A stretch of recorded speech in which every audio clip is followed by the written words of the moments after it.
طول البيت أنا قاعد عندها وما فيني فارقها. تذكرني بأهلها وأبوها وكذا.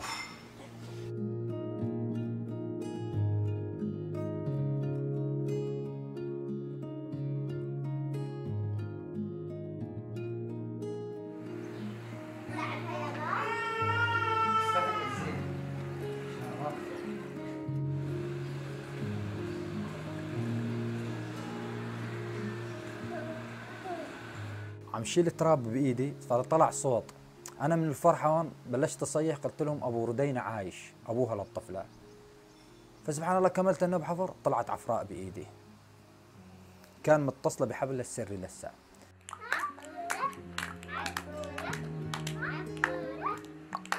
انا من اول الوقت مسميها عفراء على اسم امها، لانه انا عيلتي كمان خلفت ثاني يوم الزلزال، فكمان عمتها العفراء الطفله ماتت، سميتها كمان بنتي على اسم عمتها عطاء، وهي على اسم امها.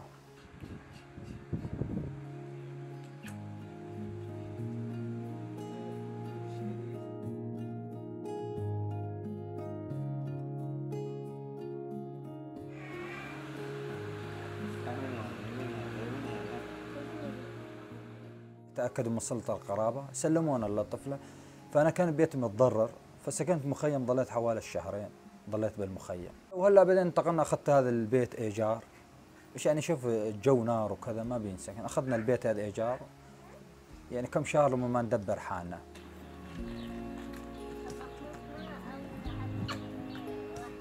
وبنطالعك على امارات انت وعيلتك وتجيب الطفل عفراء، رفضت انا، بيني وبينك كنت خايف يا اخي ياخذون مني الطفل عفراء وياخذون كمان اولادي مني يعني. هي واحدة من اولادي واتمنى لها مستقبل يعني يكون زاد احسن من اولادي.